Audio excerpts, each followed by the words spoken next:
Okay, cool. I hope everyone else can see me. A very good evening, ladies and gentlemen. My name is Vartika, and I'm the president of NDS.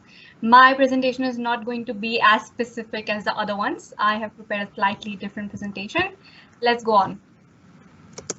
So, first of all, I want to know what was your first exposure to women in media?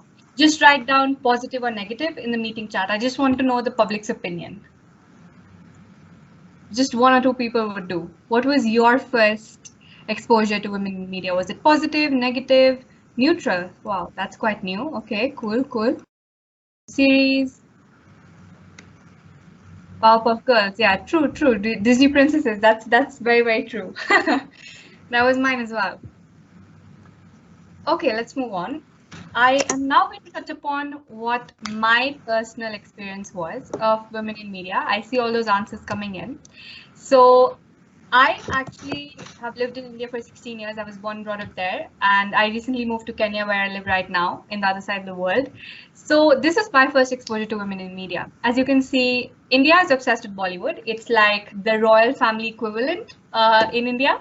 So we're obsessed with Bollywood, and the thing that you see on the left, the two pictures that you see, is this feature of item songs. We call them item songs. So women are made to dress certain way, and it's highly sexualized, by the way, if you can actually if you can notice from the pictures. And the point I'm trying to get across with this slide is that women in Indian media, they have to be a certain color to make a good career in media, like the one picture put on the top right. They have to dress a certain way, they have to behave a certain way, and there's very little, if any, representation I've seen of any working woman in media in India. They're just supposed to be housewives, and there are very few people on news channels, as Natasha would have mentioned. Like Malaysia pretty well, but there are other Asian countries that are really, really not good at this thing. So let's go on to the next slide.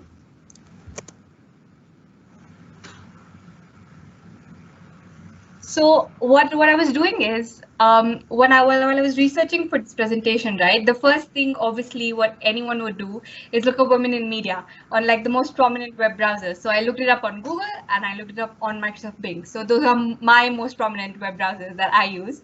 So I looked up women in media, and as you can see, the first few results itself, they mentioned tackling the underrepresentation of women in media.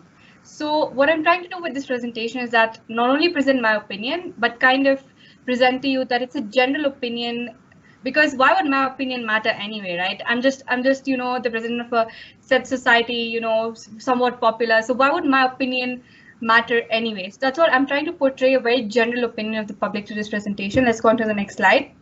But you'll say, what is the credibility of Google or Microsoft Bing? We can't cite Microsoft Bing, we can't cite Google, we can't even cite Wikipedia in any of our assignments that we recently finished, right? So I actually looked at women in media on Google Scholar, and I took the time while I was procrastinating completing my assignments. I actually took the time to read the first 3 or 4 articles, right? And it was very disheartening for me, because all of the articles in one or the other form mentioned that women are sexualized in media, women are not represented equally in media. And there was this handbook that I came across that I mentioned on the slide.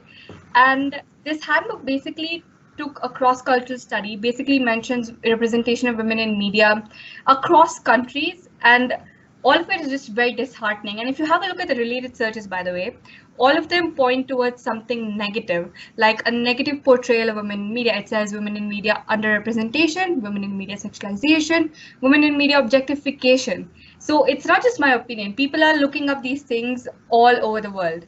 Let's go on to the next slide. So, you might think, I'm never going to have a career in media. I never plan to become a media professional. Although I've been exposed to media, how is this going to affect me anyway? Like, I don't think that, I agree with whatever you say, Vartika, but I don't think this will ever impact me in my life. But the thing is, people fail to realize the prominent role that media plays in all of our lives. Now, it doesn't take a psychology student to understand what role the unconscious plays, because be it those little things like women are not supposed to pay on the first date. So who actually imposed this on us? It wasn't me. It wasn't my first thought that women aren't supposed to pay on the first date. It was media that kind of exposed me to this. And I think while you're growing up as a little girl, right, if you only see women being portrayed a certain way, you're told that you have to marry off into a rich family. That's your sole purpose in life, right? And if you marry off into a rich family, your parents will be happy, and of course you want to make your parents happy, right? So you're kind of conditioned to believe that that's what you're supposed to do. Let's go on to the next slide. I've put some stats here for you. Again, I would like to use my audience here. I want you all to guess what the percentage of men hypersexualized in media is. So you can see the stats for women. It's 83, 61, sexualized, hypersexualized. I want to know from the audience what you think the percentage for men would be. Just a random number, whatever you could guess. Okay, Jonas says less than 5. 60%. I see 49, 30 to 40, 80. That was actually my estimate as well while I was doing my research. Let's go on to the next slide. But you'll be shocked to see the next slide, what the number actually is. Jonas is very, very right. It is 2%.